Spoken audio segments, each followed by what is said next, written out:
नमस्कार, स्वागत है आपका सिटी पोस्ट लाइव में। मैं हूं मुस्कान। चंदन मिश्रा हत्याकांड में आपको बता दें, जो 4 आरोपी पकड़े गए हैं उसमें जो मेन था तौसीफ उर्फ बादशाह। आपको बता दें कि पुलिस ने पकड़ा है, और लेकिन सवाल यह उठ रहा है कि जो सीसीटीवी में जो चेहरा दिख रहा है तौसीफ का, वो अभी बिल्कुल मेल नहीं खा रहा है जिसको पुलिस ने पकड़ा है। अब इस पे विवाद खड़ा हो गया है कि जो सीसीटीवी में है, क्या वही तौसीफ को पुलिस ने पकड़ा है।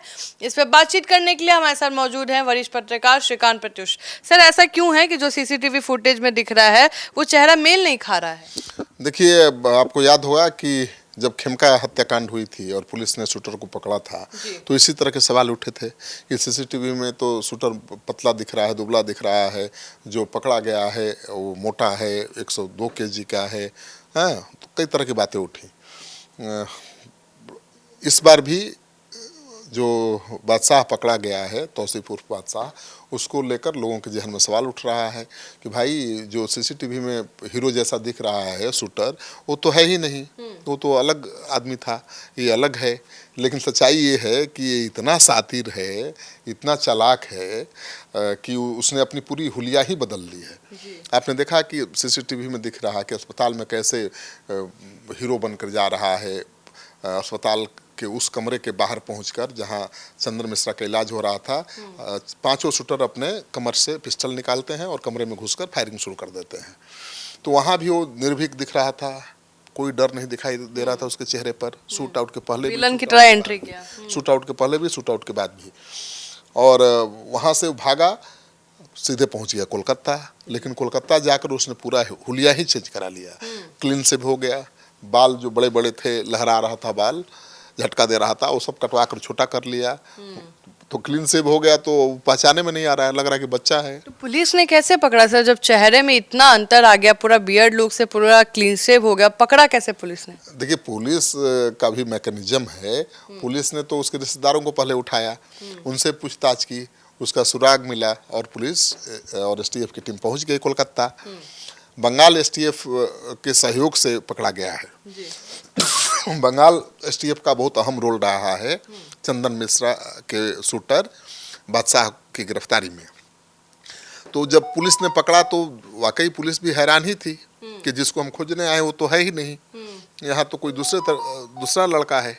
लेकिन जब पुलिस ने पकड़ के पूछताछ शुरू की, उसके चेहरे का फिर मिलान किया, तो होता क्या है ना कि आप चेहरा कितना भी बदल लीजिए, पुलिस पकड़ ही लगी। कंप्यूटर में आपका चेहरा डालेगी, फिर आप मूछ क्लीन शेव हो गए तो उस पर दाढ़ी लगाएगी, मूछ लगाएगी, बाल आप बड़ा करके देखेगी, तो पता चल जाएगा कि वही आदमी है। तो पहले तो इसको दबोच लिया, क्योंकि इंफॉर्मेशन के आधार पर रेड हुआ था, वही है उस कमरे में, ये पता था पुलिस को।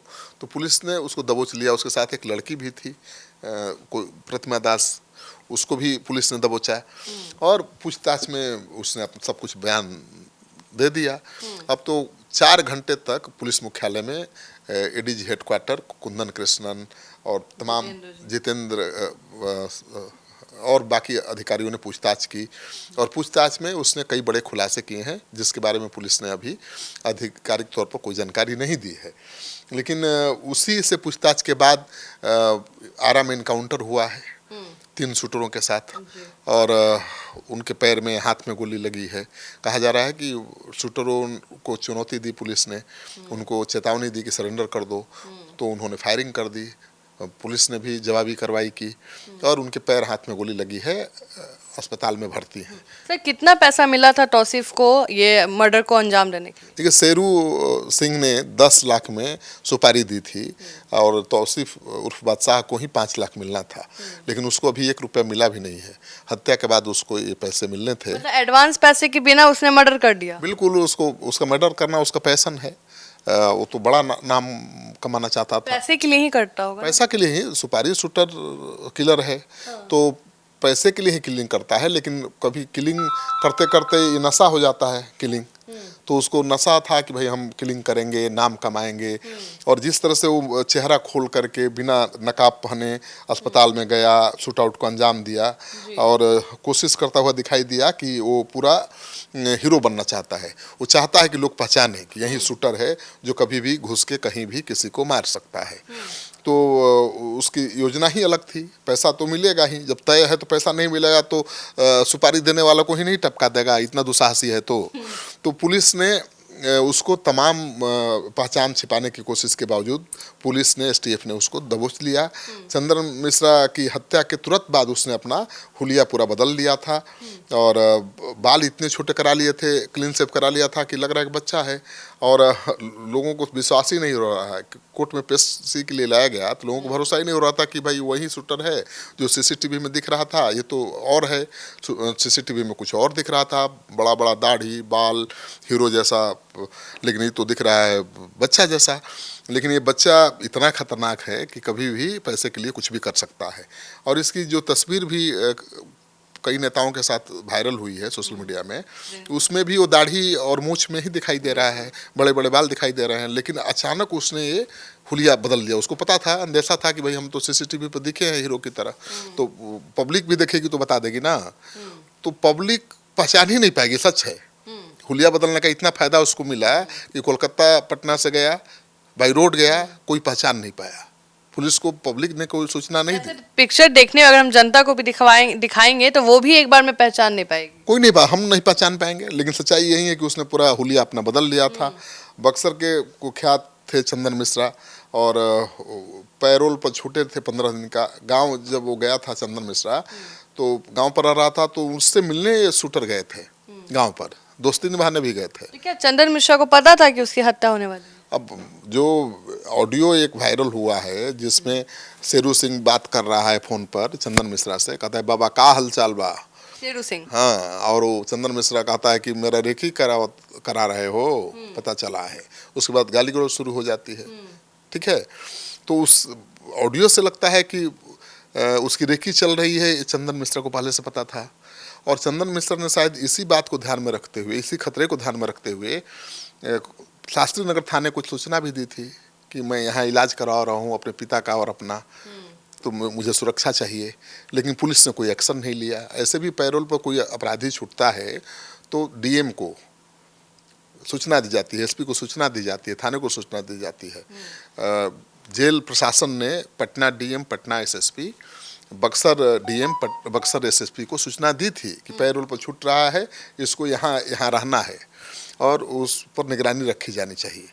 लेकिन न बक्सर में किसी ने निगरानी रखी, न बक्सर में किसी ने परवाह की, और न पटना में तो सूचना देने के बावजूद शास्त्री नगर की थाने की पुलिस ने कुछ नहीं किया। और अब सस्पेंड भी हो गए हैं, पुलिस ने एक्शन लिया है, उनको दोषी माना है, लापरवाही का दोषी माना है। तो अगर शास्त्री नगर थाना ने त्वरित कार्रवाई की होती और उस पर निगरानी की व्यवस्था कर दी होती, 2-4 सिपाही को वहाँ लगा दिया होता, तो शायद ये वारदात नहीं होती। और अब तो आरोप तो कई तरह के लग रहे हैं भाई। उसके पिता आरोप लगा रहे हैं कि अस्पताल प्रशासन ही मिला हुआ है इस शूट आउट से। एक डॉक्टर पर उन्होंने सवाल उठाया है, उसके खिलाफ एफआईआर भी दर्ज कराई है, जो सर्जन है। उनका कहना है कि एक दिन पहले ही वो डिस्चार्ज होना था, लेकिन डॉक्टर ने रोक दिया जानबूझकर, और देखिए आज हत्या हो गई। वैसे जो बादशाह है उसके संबंध अस्पताल के कर्मचारियों से बहुत अच्छे हो गए थे। ये कैसे? अपने मित्रों के इलाज के दौरान वो अस्पताल में रहता था, आता जाता था और सबसे घुल मिल गया था। उसका भी फायदा उसने उठाया होगा। तो अब जांच हो रही है, अस्पताल के गार्ड से, सुरक्षा कर्मियों से भी पूछताछ हो रही है कि भाई आप कैसे जानते थे इसको पहले से, और इस जान पहचान का उसने कितना फायदा उठाया। तो सब लोग रडार पर हैं, पुलिस के रडार पर। और अब 3 दिन के रिमांड पर ले लिया गया है बादशाह को। 3 दिन तक लगातार पुलिस पूछताछ करेगी और तब बड़े बड़े राज खुलकर सामने आएंगे। वो खोलेगा राज कि कैसे एलजेपी में शामिल हुआ, क्या एलजेपी के नेता जानते थे उसकी असलियत। सर, अल्पना कौन है? अल्पना जो एक लड़की का नाम आ रहा है इस पूरे केस में, अल्पना कौन है? वो निशु, जो उसका मौसेरा भाई है बादशाह का, उसकी लवर है वो कह रहा है, क्योंकि बादशाह के साथ वही लड़की पकड़ी गई थी। तो कह रहा है निशु की उसका उसकी अपनी प्रेमिका है और उसी को लाने के लिए कोलकाता हो गया था। लेकिन सच्चाई ये है कि भाई कोलकाता किसी को लाने गया हो, वो लड़की तो पकड़ी गई है बादशाह के साथ ही, तो उसके कनेक्शन भी जांचे जा रहे हैं कि भाई इसी शूट आउट से उसका क्या संबंध है, कहीं से कनेक्टेड तो नहीं है, इस शूट आउट में कोई भूमिका उसने निभाई है या नहीं निभाई है। तो तमाम बातों और पहलुओं की जांच पुलिस कर रही है। और 3 शूटर तो इनकाउंटर में पकड़े ही गए इनकाउंटर के बाद। आरा में पता चला कि 3 शूटर घूम रहे हैं हथियार लेके। पुलिस ने घेराबंदी की, चेतावनी दी, उन्होंने गोली चला दी। पुलिस ने जवाबी कार्रवाई की, उनके पैर हाथ में गोली लगी है और वो अस्पताल में भर्ती हैं। तो 4 शूटर तो पकड़े जा चुके हैं, 1 शूटर अभी भी फरार है। और मुझे लगता है कि 3 दिनों के पुलिस रिमांड में पूछताछ के बाद बड़े बड़े खुलासे होंगे और 5वां जो शूटर है वो भी पकड़ा जाएगा बहुत जल्द। और सबके पकड़े जाने के बाद पटना पुलिस प्रेस कॉन्फ्रेंस करके इस बड़े कांड का खुलासा करेगी कि भाई कौन है मास्टरमाइंड। अब ठीक है, शेरू सिंह के कहा जा रहा है कि उसने सुपारी दी थी, लेकिन शेरू सिंह ने क्यों सुपारी दी? वो तो पुराना दोस्त था, मिलके भी आया, दुश्मनी हो गई होगी ना। वो तो जेल में है, बंगाल में ही जेल में है। अच्छा। तो उसने सुपारी दी थी 10 लाख में और 5 लाख उसमें से मिलना था अकेले बादशाह को। 1 रुपया एडवांस नहीं मिला, उसने शूट आउट को अंजाम भी दे दिया।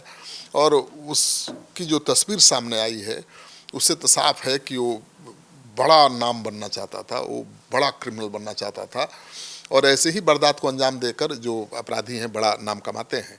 श्री प्रकाश शुक्ला ने भी इसी तरह की वारदात को अंजाम दिया था।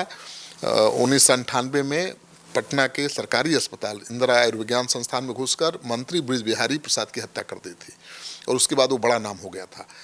ठीक उसी तर्ज पर इसने पारस हॉस्पिटल में घुसकर एक बड़े शूटर की हत्या कर दी, बड़े अपराधी की हत्या कर दी और बड़ा नाम बन गया। तो मुझे लगता है कि इसमें ललक है कहीं ना कहीं दूसरा शहाबुद्दीन बनने की। अब क्यों नहीं इनका इनकाउंटर हुआ? इनकाउंटर भी हुआ तो हाथ पैर में गोली क्यों लगी, लोग सवाल कर रहे हैं। क्योंकि लोगों में गुस्सा है उसके दुस्साहस को देखकर और खौफ भी है।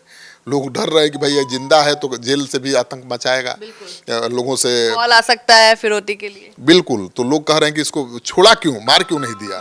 लेकिन पुलिस की अपनी मजबूरी है, पुलिस तो किसी को पकड़ के गोली मार नहीं सकती है। पुलिस और क्रिमिनल में अंतर क्या रह जाएगा? पुलिस ने तो अच्छा काम किया है कि उनके हाथ पैर में गोली मारकर उनको दबोच लिया है, फेक इनकाउंटर नहीं किया है। तो कई राज और बाहर आ सकते, और कई राज बाहर आएंगे। तो फिलहाल इस खबर में इतना ही और आगे की खबरों के लिए बने रहे हमारे साथ। धन्यवाद।